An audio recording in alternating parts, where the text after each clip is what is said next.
How do you spot them? How do you protect yourself? And what steps can you take if you've been victimized already? Stick around and I'll tell you. Hi and welcome. I'm here to discuss the issues that we share in our 50s and 60s and beyond. My name is Bob and I'm the Crusty Creator. Scammers are generally after one of two things: either to take your money directly through fraud, or to obtain enough of your personal information that they can use it to open credit accounts in your name that you know nothing about. And that is identity theft. In this video, I'm going to explain just a few of the most common methods, how you can protect yourself from them, and what to do if you've already fallen victim. Seniors are statistically more likely to fall victim to cyber scammers. And why is that? Well, because seniors are very trusting of someone who appears to be an authority. And many of us aren't very tech savvy, which is sad but true. Yes, home computers have been around since the mid-1980s, but they weren't really in common use until the mid to late 1990s. And many seniors have gone their entire lives without ever needing one until relatively recently. To many seniors, the computer is simply a magic black box that we use to send and receive email from friends and family. We check our social media, we pay our bills, we look up things of interest, and we watch cat videos. But generally, we don't know or we don't understand how it works. That naivety is a perfect attack vector for fraud. The idea of Windows technical support calling you or getting a pop-up alert from an antivirus company whose software you don't even use telling you that you're infected seems like a big deal. You think to yourself, gee, it must be really bad if they're contacting me directly. Of course, you want it fixed, so you click on the link or you call the number in the pop-up or you download the software they ask you to and give them remote access to your computer and or your credit card number. And what happens? You're now the victim of a scam. They steal your money either because they now have your credit card information or they've secretly installed software on your computer that captures keystrokes, which could then reveal to them your banking credentials, or they can lock you out of the data already on your computer and demand a high ransom to release it.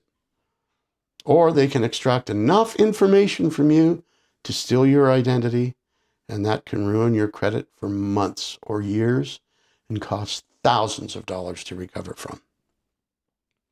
So how do you protect yourself? Well, if it's a phone call, simply hang up.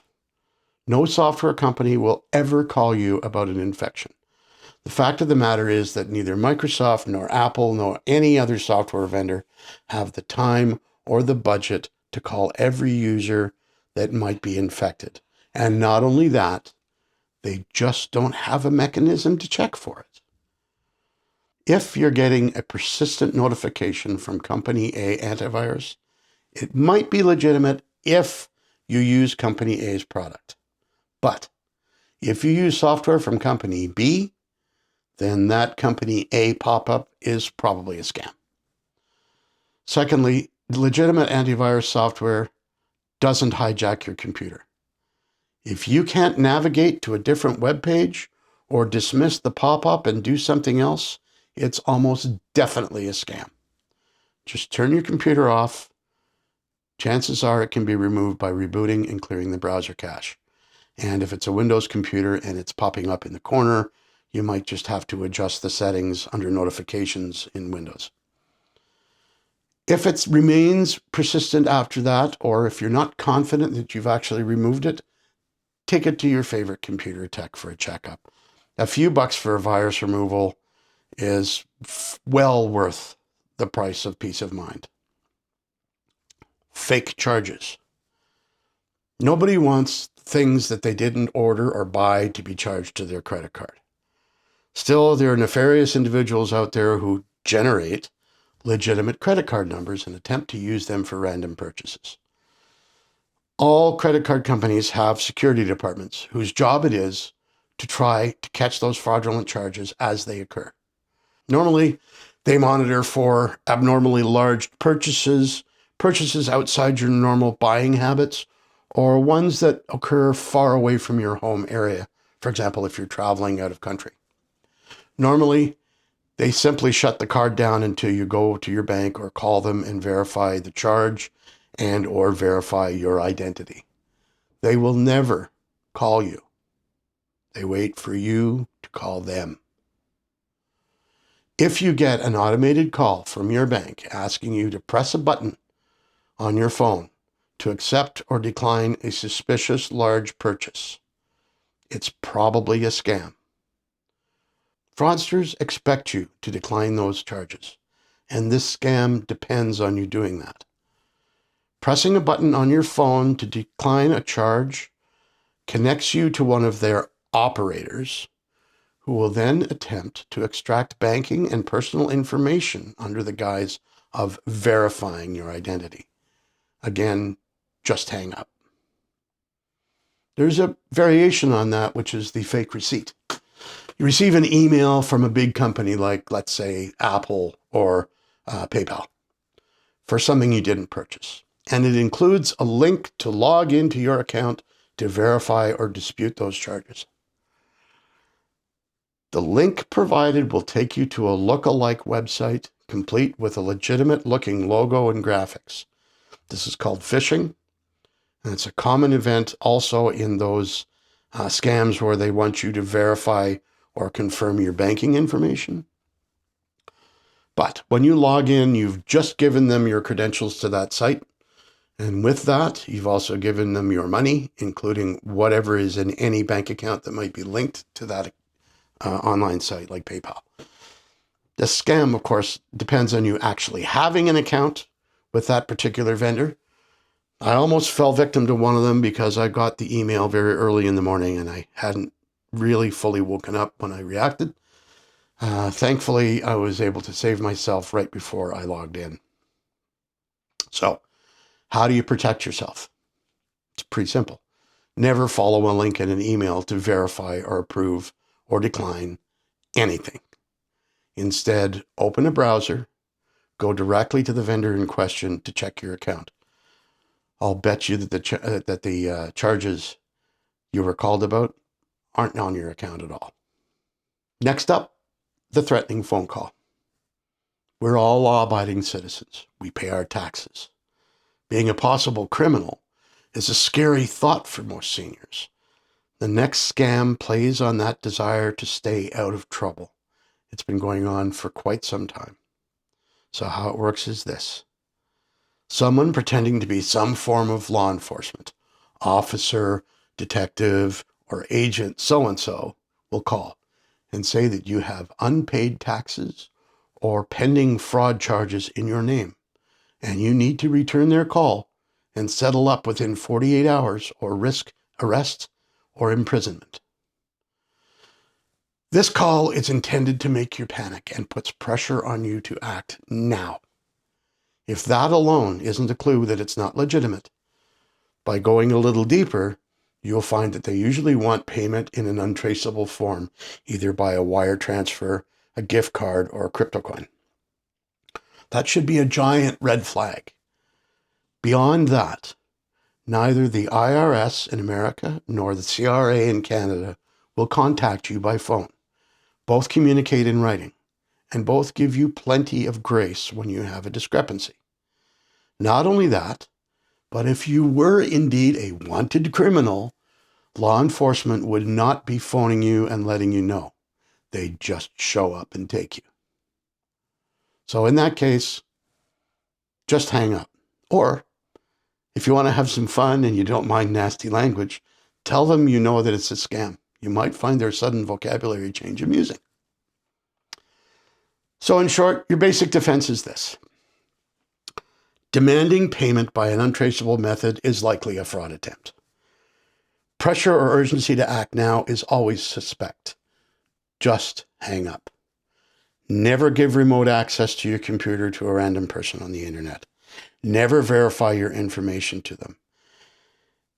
Never give your credit card information over the phone or over the internet, unless it's to some place that you know is legitimate. Like if you're setting up a PayPal account, it's okay to put in your credit card information. But no, otherwise, unless you contact them, don't give them any information. Scammers will often ask for information like your social insurance or your social security number, your banking details, your passwords, verification codes, and copies of different types of ID. Never follow links in an email to verify anything. Go directly to the site in question.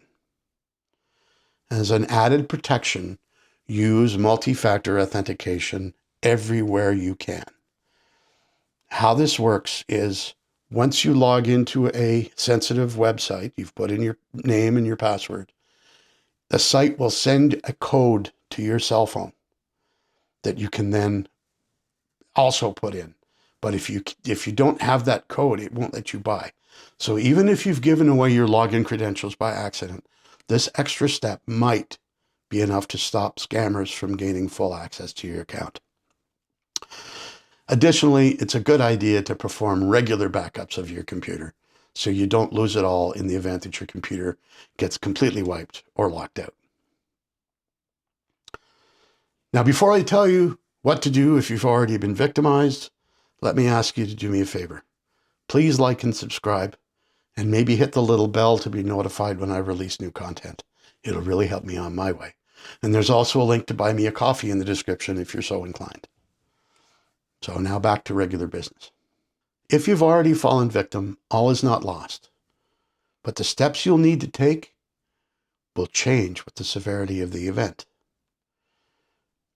First, contact law enforcement if you believe your identity might have been stolen. Having a legitimate police file with all of the pertinent dates and events will be helpful in establishing a timeline and will be used as evidence in the event of a trial. They can also advise you on what to do next, whether they'll need to do a forensic exam of your computer. This is important. You want to do that, and you want to do this first before you wipe your computer out or take it for virus removal. Another thing you want to do if you suspect identity theft is contact your lawyer. Laws are different from jurisdiction to jurisdiction and may require different things, but your lawyer can advise you on the correct steps you need to take to protect your current assets. Third, call your bank and report the scam. Different banks are going to have different procedures, and they can better advise you on what they require and what they can do for you. But generally speaking, they'll likely cancel the credit card that you gave out and send you a new one, which is going to take some time, so be prepared to wait. They'll also probably want your computer sanitized and certified as malware-free by a professional before they allow you to have access to your online banking again.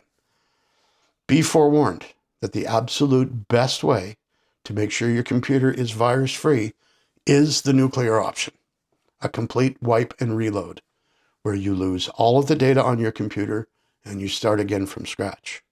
Hopefully, you have a backup from before the attack.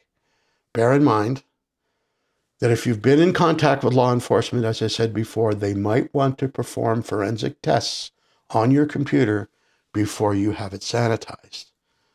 This all seems cumbersome and inconvenient, but it's ultimately, unfortunately, necessary. Contact any vendors or websites that might have been compromised. This is purely anecdotal, of course, but I've had non-financial sites stolen from me, and I've been lucky enough to be able to get them back by contacting the site support people, and they were able to see a log of an illegitimate password change, and so they returned the account to me, and whereon I immediately rechanged the passwords. Of course, that's not always going to be the case, especially now that finding support numbers is damn near impossible. And if you do manage to find one, reaching a human being at that number is like finding a unicorn, but it's worth a shot. I hope this was of help to you. If you have anything to add, drop a comment below. But as always, let's keep it civil and respectful, and I look forward to hearing from you. See you soon.